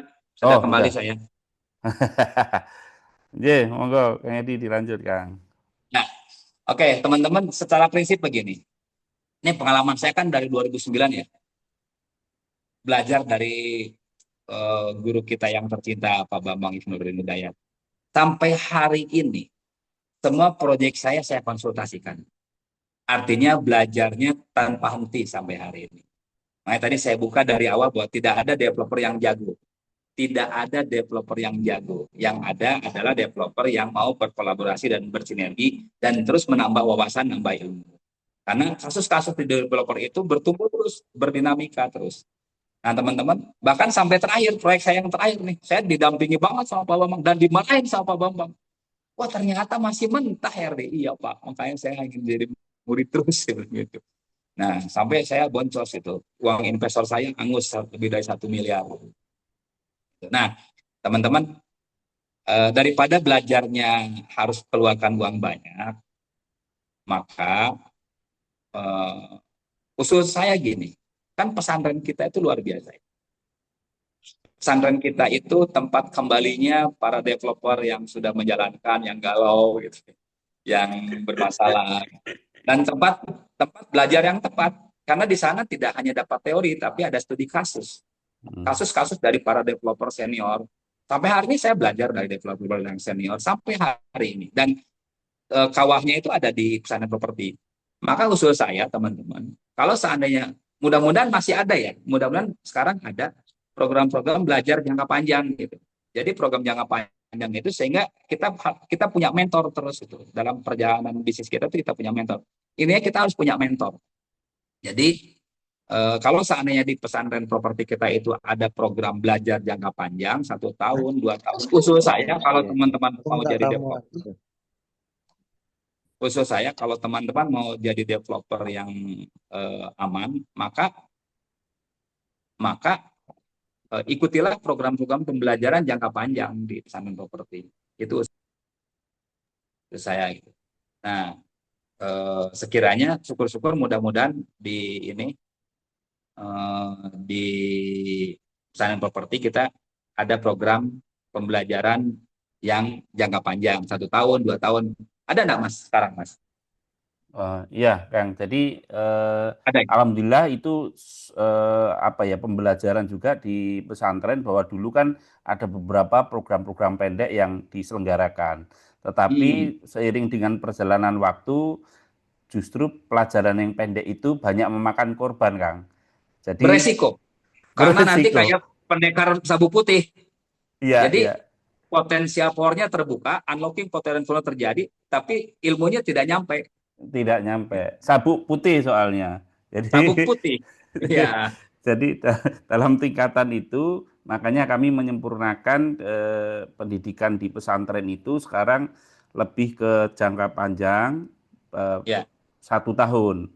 Jadi 1 tahun itu harapannya bisa menguasai teori secara utuh, kemudian ada prakteknya, dan tentu yang paling berharga adalah ada mentor yang pada saat menerapkan teori itu ada pendampingnya. Karena yang tadi Kang Edi sampaikan kan bahwa kita ini butuh mentor gitu, yang harus ada melangkah.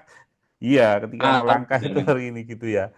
Ibarat kita ada konsultan tetapi sekaligus sebagai mentor gitu loh. Kalau konsultan kan profesional sekali, tetapi kalau mentor itu masih ada sisi-sisi kekeluargaan gitu ya, Kang ya. Dan harus teachable ya, teman-teman. Gini, ini banyak sekali teman-teman yang pemula itu begitu dapat ilmu sedikit sudah merasa mumpuni gitu. Nah, harus teachable. Jadi kalau belum punya proyek yang sudah tuntas, sudah buku, maka ikuti apa kata mentor. Kalau kata mentornya lakukan A, jangan ditambah-tambahin. A plus, A minus, ikuti saja dulu. Kenapa? Karena kita belum punya pengalaman. Mentor kita udah pernah bonyok, udah pernah baret, udah pernah luka, udah punya lebam gitu. Jadi kalau mentornya nanti di pesantren properti mengatakan A, ikuti saja A, jangan A plus, A minus. Ikuti dulu, karena kita belum punya proyek. Nanti kalau sudah ada proyek 1 lulus, 2 lulus, maka lakukan mentor itu sebagai teman diskusi. Jadi kalau untuk awal-awal taklid aja dulu lah gitu, sama mentor. Iya.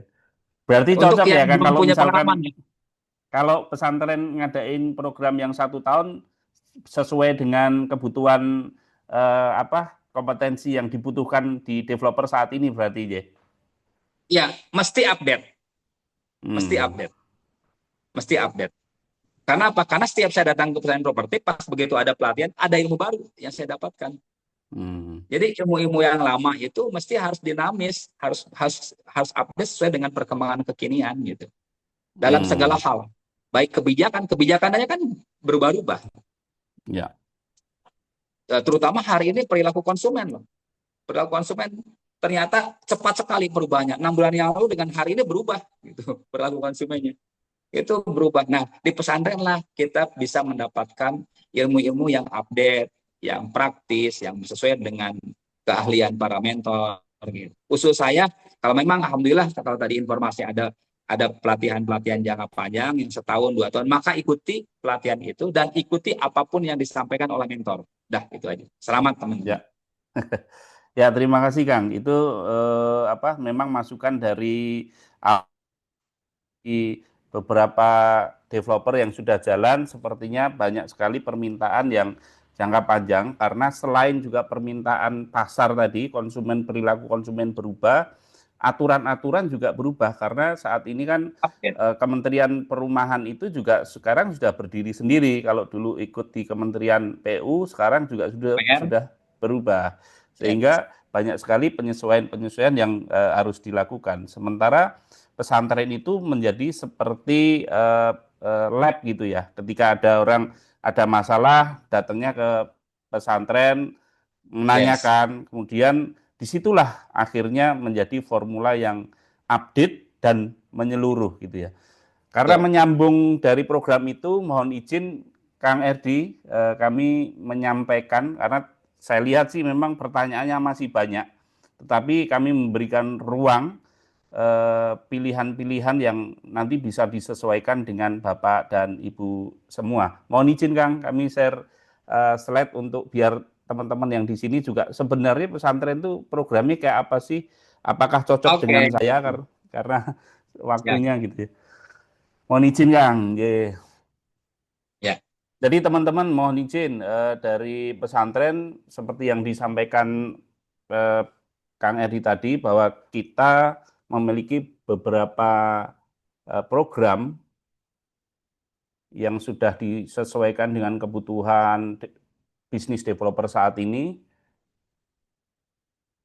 Saat ini kami memiliki program saling tolong, artinya program itu benar-benar ini ya, saling tolong. Standar ini yang program mana ya? Jadi teman-teman kalau misalkan butuh yang namanya panduan, kami menyediakan e-book dan itu free, bisa di-download. Jadi sebelum melangkah harus ada panduan, kami sediakan. Syaratnya cukup gampang, yaitu masuk ke Telegram. Nanti bisa di-download di situ e-booknya. Itu komplit juga di situ. Tetapi ingat bahwa properti tidak hanya bisa didapat dari buku, tetapi ada hal yang lain. Jadi teman-teman bisa menikmati program saling tolong dengan download e-book yang bisa didapatkan di channel Telegram. Ada linknya, Mas? Nanti akan di-share ya, di chat ya. Kemudian ada lagi program yang ada di pesantren, yaitu dalam waktu dekat tanggal 12 dan 13 Juli ini kami akan mengadakan kelas, tapi ini kelas yang spesifik, artinya ada beberapa permintaan yang teman-teman sudah memulai, tetapi ada kebingungan atau butuh panduan berkenaan dengan analisa bisnis biaya konstruksi dan fasilitas umum, serta strategi pembiayaannya dalam bisnis developer properti. Jadi ini bagi teman-teman yang sudah mulai berjalan di bisnis developer, di bisnis pengembangan perumahan. Kita juga ada program-program pendek itu, tapi spesifik. Mas Tio, sebentar. Iya, Pak. Ini aku lupa nih, malah sampai hari ini belum mandi. Itu ada pertanyaan. Kayaknya kan belum dijawab Mas Herdi. Itu loh, kalau appraisal apakah pada saat pengajuan bank, itu kan ada itu kerjasama dengan perbankan, gitu ya. Itu apakah ngikuti appraisal perbankan atau dari pihak developer? Ini contoh di tempat kami yang ada di Kerjakan, yang ada di Cilacap. Harga awal dulu kita jualan hanya di 590. Ya, ada yang ruko.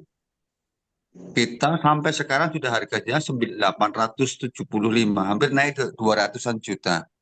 Apakah ikut appraisal? Tidak. Mereka ngikut kita harga dari pihak developer. Nah, inilah yang membedakan yang membedakan antara performance daripada pengembang itu kan beda-beda. Tetapi kalau tidak punya pengalaman dan tidak bergandengan dengan kita waktu itu karena ada pengembang baru di Cilacap, akhirnya kita gandeng, akhirnya ya tahunya adalah pihak kita. Akhirnya dia ngikut apa yang kita harga jual yang ada di situ. Jadi artinya apa? Memang kalau nggak punya pengalaman pasti dia nge-appraisal dan itu tidak bisa inden juga, gitu kan? Tapi begitu kita punya pengalaman, ya sudah mengikuti apa yang disampaikan oleh pihak developer. Jadi contoh kita beberapa proyek ya, ada di Magetan, di Wonogiri, ini juga ada di Penajam, ada di Tenggarong, ya semua dalam satu kesatuan di Yayasan Pesantren Properti. Jadi artinya teman-teman itu apa ya tadi kemarin dinyampaikan di awal tadi memang senang sekali sih jadi pengusaha properti gitu kan. Tapi begitu 2-3 tahun senang, 4 tahun mumet gitu kan. Seperti kita sama Mas Herdi terus saja. Ada banyak lah teman-teman yang lain. Jadi itu contoh kan jadi yang saya lihat tuh yang di Boyolali ya sudah punya tanah lebarnya 17 hampir 2000 meter nggak punya modal. Wah, itu sudah punya tanah itu modalnya luar biasa. Ya, itu sudah lebih daripada cukup gitu kan hanya tinggal ngasah aja bagaimana itu sudah ya Mas Herdi ya. Apalagi sudah punya tanah. Ya kayak Mas Nur itu hanya modal 4 juta. Ya sekarang jadi konglomeratnya itu artinya dulu Mas Herdi modalnya berapa. Nah itu yang mahal adalah tadi developer itu kalau benar ya luar biasa. Tapi kalau salah, udah sudah setengah mati. Lebih baik jadi jualan nasi goreng lagi lah. Gitu. Jadi itu ada mumpung-mumpung ingat aja. Itu teman-teman matur suwun. Pak Bambang, matur nuwun, Pak. Luar biasa guru kita nih, luar biasa, luar biasa. Pak Bambang itu ilmunya saya juga bingung kenapa ya Pak Bambang itu bukan usia 30-an 20-an tapi ilmunya update gitu. Update, iya, sepakat. Sudah Ada 63 ya Mas. Iya. Sudah 20. Alhamdulillah, mudah-mudahan kita doakan Pak Bambang senantiasa sehat selalu. 27 tahun geluti di properti. Mungkin ada yang belum lahir ya, gitu. Atau mungkin baru TK sudah usaha properti. Ya, alhamdulillah. Pak Bambang, matur nuwun, Pak.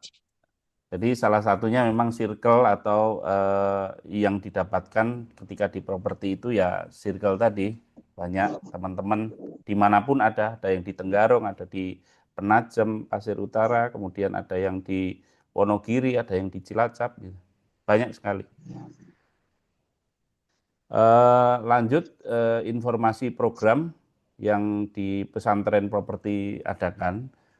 Jadi kalau teman-teman yang memang pengen secara utuh mengikuti, sebenarnya yang paling menarik adalah yang program tadi yang disampaikan Pak Kang Erdi, yaitu program 1 tahun. Karena di dalam 1 tahun itu nantinya akan dari pengetahuan dasar sampai di studi kasus, termasuk ada kunjungan juga ke tempat alumni. Jadi bisa langsung melihat dan merasakan di lokasi alumni gitu ya. Jadi sekilas saja yang kita punya programnya adalah 1 tahun, sudah disesuaikan dengan update ilmu properti saat ini.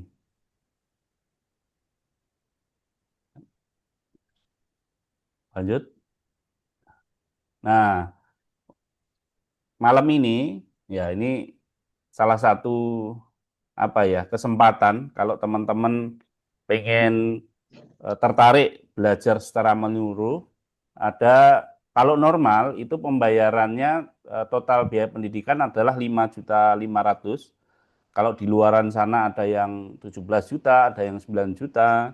Tapi karena di pesantren itu ada sisi lain, jadi kita di 5.500.000. Pembayaran pertama yaitu 500, pembayaran kedua 1 juta, pembayaran ketiga 1 juta juga, pembayaran yang diangsur juga ada sisanya. Tetapi kalau misalkan malam ini ada yang tertarik, kita ada spesial khusus malam ini nanti bisa menghubungi di nomor yang kami akan sertakan, yaitu di 100.000 saja, atau dengan kata lain ada potongan 400.000 transfernya ke Yayasan Pesantren, itu mendapatkan potongan 400. Jadi cukup 100.000 saja, selanjutnya diangsur. Tapi kalau misalkan mau langsung juga nggak ada masalah. Untuk lebih lanjut bisa nanti ngechat ke nomor yang sudah disertakan, karena saya melihat tadi ada masih banyak pertanyaan-pertanyaan yang belum terjawab, tetapi karena waktu juga akhirnya ya tidak bisa lama, karena kalau online kayak gini ada beberapa kendala, termasuk kendala teknis dan segala macam. Sehingga kami mencoba untuk menyelenggarakan sebuah pendidikan yang secara menyeluruh juga bisa mengakomodir rekan-rekan yang masih saat ini bekerja gitu ya. Jadi selama 1 tahun itu ada 18 kali pertemuan offline dan 6 kali online.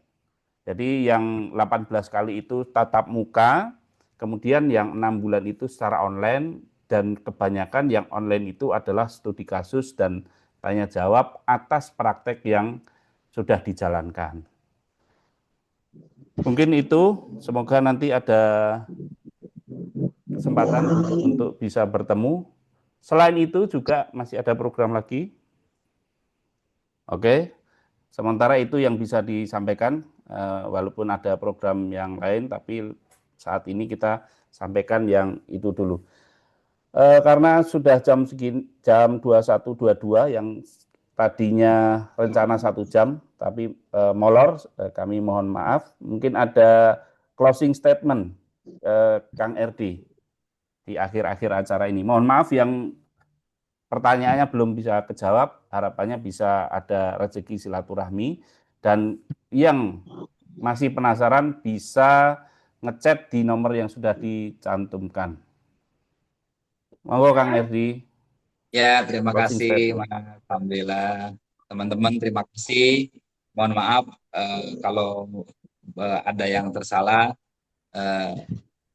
Namun percayalah, bisnis kita ini adalah bisnis yang tepat. Developer, kalau teman-teman berniat benar jadi developer, yang penting yang pertama mau belajar, yang kedua punya nyali, yang ketiga menjaga integritas, lalu konsisten, dan senantiasa pertahankan harus punya mentor. Karena tidak ada developer yang jago hari ini, yang ada adalah developer yang mau belajar terus, dan developer yang mau berbagi, developer yang mau bersinergi dan berkolaborasi. Kalau ada developer yang sudah merasa penuh, merasa jago, percayalah dia akan menjadi dinosaurus besar tapi akan punah. Ya. Sekian. Terima kasih. Oke, terima kasih Kang Erdi. Sehat-sehat selalu, lancar, berkah, barokah, melimpah Kang Erdi. Sehat selalu, amin, amin. Amin, amin. Itu tadi rangkaian sharing dan silaturahmi online kita di malam hari ini. Untuk hari Selasa besok kita masih ada sharing juga. Harapannya teman-teman bisa ikut di sharing itu secara rutin. Tapi kalau misalkan mau berjumpa secara offline, kami pun menyediakan di Pesantren Properti. Akhir salam, terima kasih. Satu lagi Mas, pastikan terdaftar sebagai peserta pelatihan jangka panjang di Pesantren Properti. Ya. Agar seperti yang kami alami. Belajarnya mahal banget.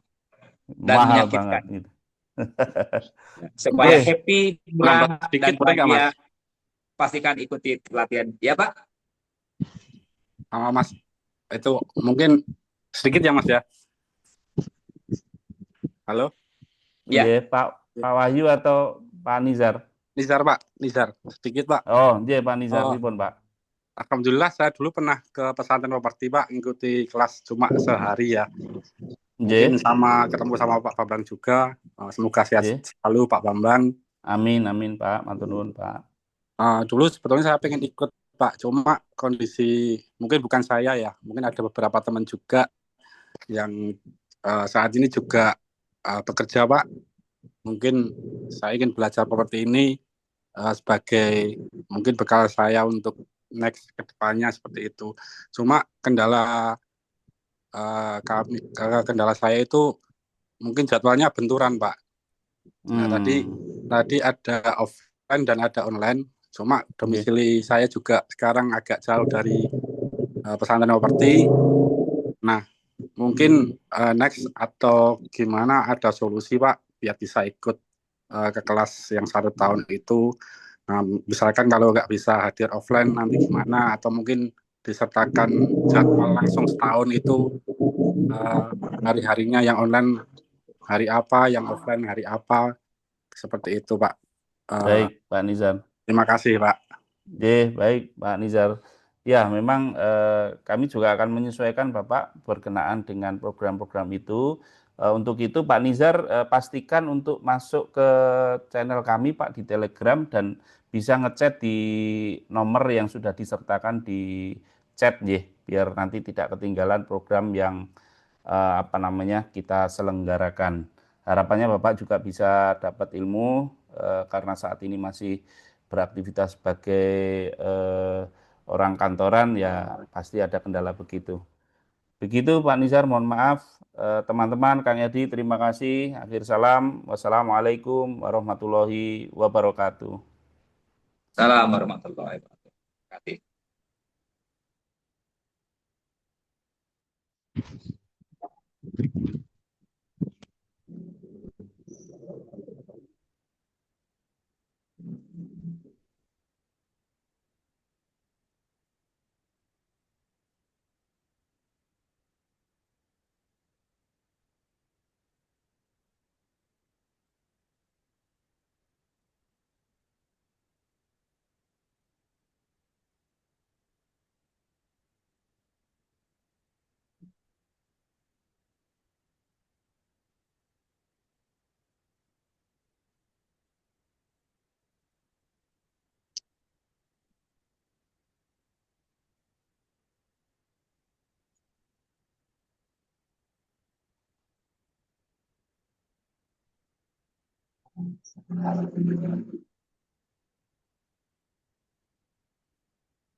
bilang jangan finansial baru ya.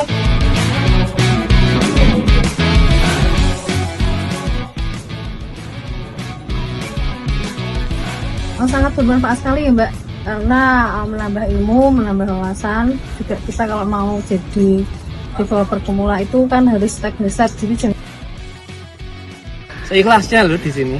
Ingin belajar properti ya di Sentolo.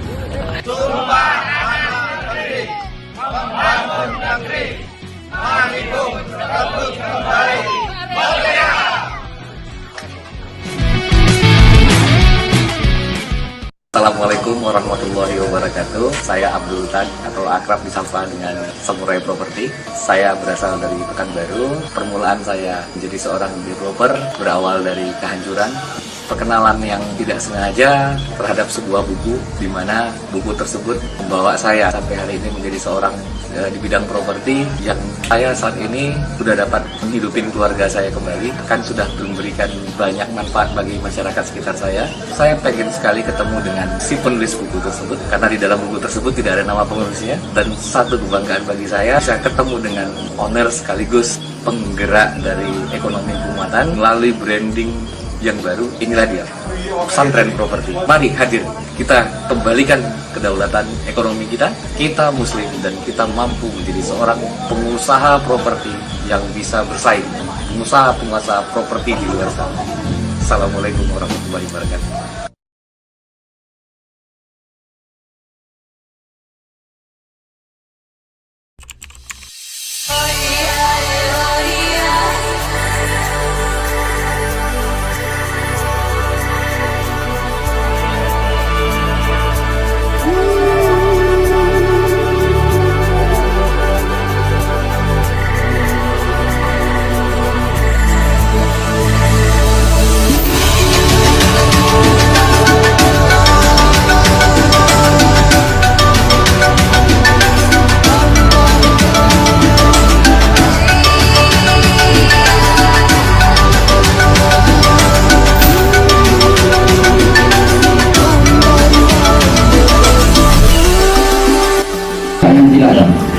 Jumlahnya 16.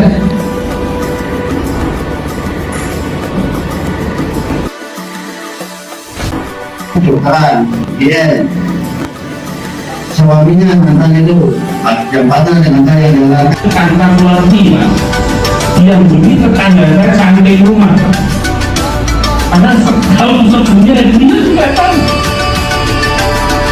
Ingin belajar properti, jadi Sentolo Properti. Ingin belajar properti, ya di Sentolo aja. Ingin belajar properti, ya di Sentolo Yogyakarta. Kan beberapa kali sudah telepon, tapi waktu itu sudah mungkin.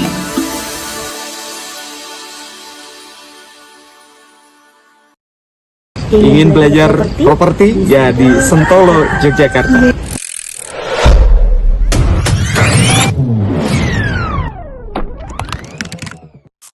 In every moment, my love will be tempted, concealed and forever always, every moment.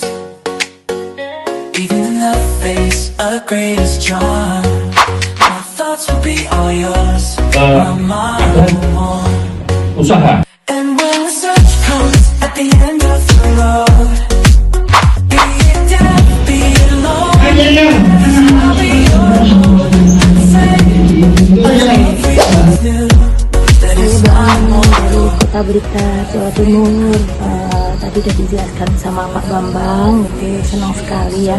Satu juga ada keprihatinan terhadap tanah-tanah Indonesia itu, kenapa warga Indonesia itu tidak memiliki pengetahuan ya untuk mengembangkan. Nama saya Yadi Iryadi, asal dari Kuningan, Jawa Barat. Alhamdulillah hari ini saya mendapatkan pembelajaran yang luar biasa dari Pak Bambang, Pesantren Properti Yogyakarta. Saya tersadarkan bahwa sebenarnya kalau kita cinta dengan tanah air, maka kita harus punya tanah dan harus punya air. Yang saya akan betul-betul tekuni ini sampai betul-betul sukses seperti teman-teman kakak-kakak angkatan sebelumnya, begitu. Ini sangat luar biasa, tidak dapat diungkapkan dengan kata-kata. Hadir saja di sini. Ingin belajar properti di Sentolo Yogyakarta. Ingin belajar properti, ya di Sentolo Yogyakarta. Saya berada di sebuah lembaga pendidikan bangsa kita, yakni sebuah komunitas, sebuah pesantren yang menamakan diri Pesantren for Property. The only one in the world, satu-satunya. Sebuah moto diantaranya adalah tanah untuk anak negeri. Ini, tuan. Kita harus menjadi tuan di negeri sendiri. Itulah sebuah ikhtiar, motivasi, mendidik, membuat pencerahan buat anak bangsa. Ayo, kita rebut kembali tanah negeri kita. Jadilah anak bangsa ini, kembangkanlah bangsa ini menjadi bangsa yang baldatun thayyibat wa rabbun ghafur.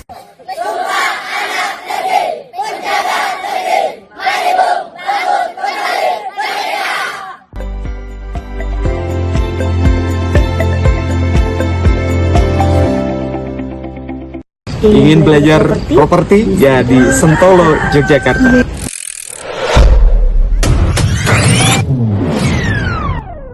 Assalamualaikum warahmatullahi wabarakatuh. Saya Abdul Tag atau akrab disapa dengan Samurai Properti. Saya berasal dari Pekanbaru. Permulaan saya menjadi seorang developer berawal dari kehancuran. Perkenalan yang tidak sengaja terhadap sebuah buku, di mana buku tersebut membawa saya sampai hari ini menjadi seorang di bidang properti yang saya saat ini sudah dapat menghidupin keluarga saya kembali, akan sudah memberikan banyak manfaat bagi masyarakat sekitar saya. Saya pengen sekali ketemu dengan si penulis buku tersebut, karena di dalam buku tersebut tidak ada nama penulisnya, dan satu kebanggaan bagi saya bisa ketemu dengan owner sekaligus penggerak dari ekonomi Kumatan melalui branding yang baru. Inilah dia, Pesantren Properti. Mari hadir, kita kembalikan kedaulatan ekonomi kita muslim, dan kita mampu menjadi seorang pengusaha properti yang bisa bersaing pengusaha-pengusaha properti di luar sana. Assalamualaikum warahmatullahi wabarakatuh.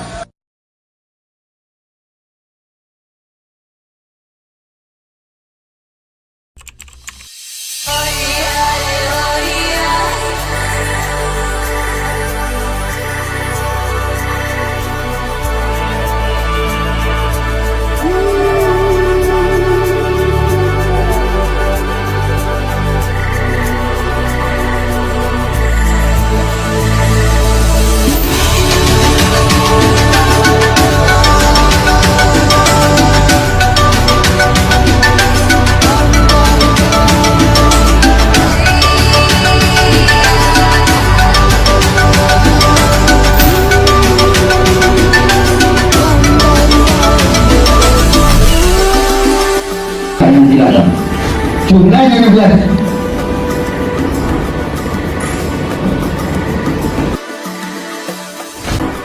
Bukan, dia suaminya mantan itu yang pacar dengan saya adalah kantor keluarga, yang bunyi tetangga saya sampai rumah. Karena kalau sebelumnya dia juga tahu. Ingin belajar properti, jadi Sentolo Properti. Ingin belajar properti? Ya di Sentolo aja. Ingin belajar properti? Ya di Sentolo, Yogyakarta. Kan berapa kali sudah telepon, tapi waktu itu sudah mungkin.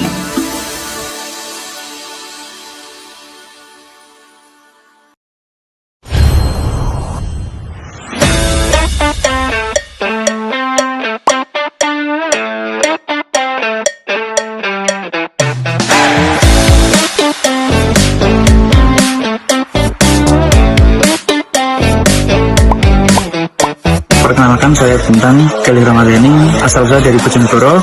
Alhamdulillah hari ini dapat kesempatan untuk mengikuti workshop di Pesantren Properti Sentolo.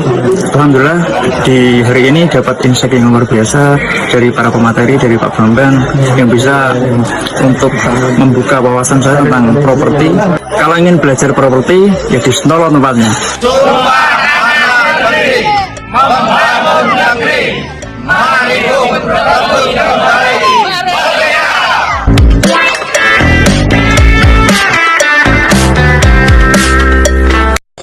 Perkenalkan, nama saya Imam. Saya dari Surabaya. Sudah hampir 7 tahun saya mencari guru, dan alhamdulillah mungkin ini rezekinya ya. Akhirnya ketemu muaranya di sini. Sebelum ikut pelatihan ini, saya ini seperti orang yang jerawatan, kepingin cepet-cepet mendapatkan proyek. Tapi setelah dapat pelatihan ini lebih gila lagi. Saya yakin 5 hektar akan kami bebaskan, insya Allah, dengan ilmu baru yang kita dapatkan dari pesantren properti ini. Tidak perlu lama-lama, jangan sampai terjadi kerugian.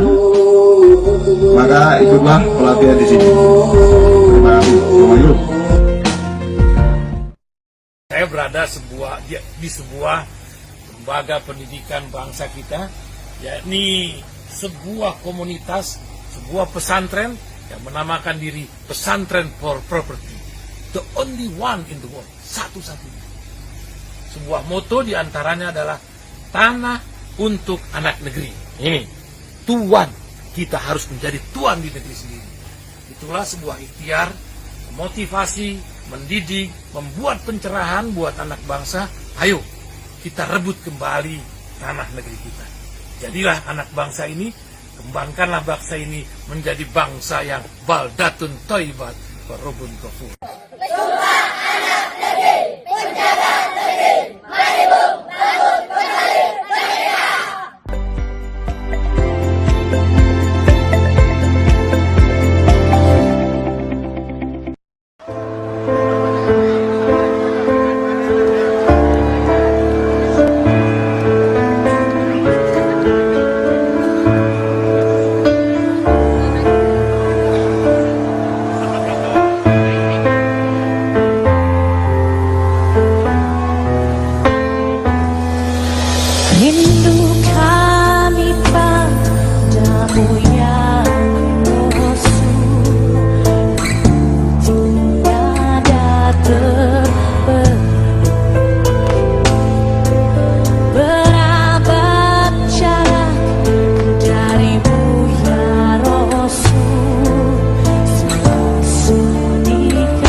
Umur kami setiap hari berkurang, sementara dosa-dosa kami bertambah.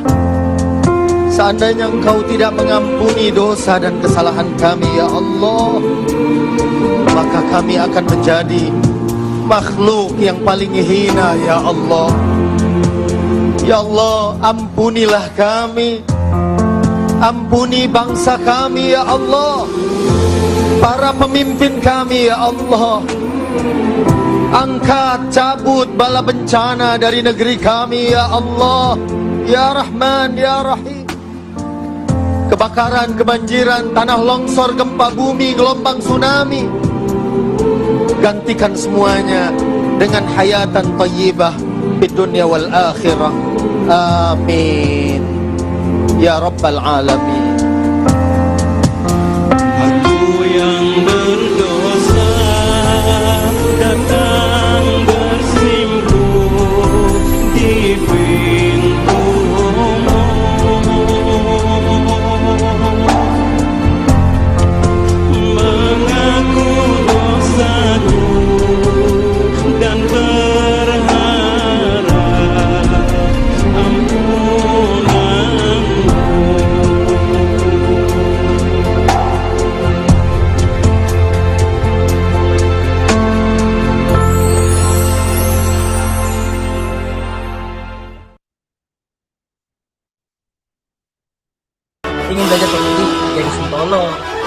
properti? Ya di Sentolo. Ingin belajar properti? Ya di Sentolo. Ingin belajar properti? Ya di Sentolo, Yogyakarta.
Kapling. Ini proses lahan yang kedua 2 kapling dan nanti ada yang ketiga 2 kapling juga. Perkenalkan, saya Chandra dari Sleman, tinggal di Jalan Kaliurang. Profesi sekarang saya usaha sembako dan kelontong. Kesannya luar biasa, jadi saya belajar dari nol. Di sini akan dikupas tuntas lengkap berbagai ilmu tentang dunia properti. Sudah praktek ya Pak kalau nggak salah? Alhamdulillah sudah Mas. Berapa kapling? Ini proses lahan yang kedua 2 kapling dan nanti ada yang ketiga 2 kapling juga. Nah teman-teman sekalian, ikuti program-program di pesantren properti, luar biasa ilmunya. Nanti teman-teman akan pelajari di sini lengkap dan luar biasa.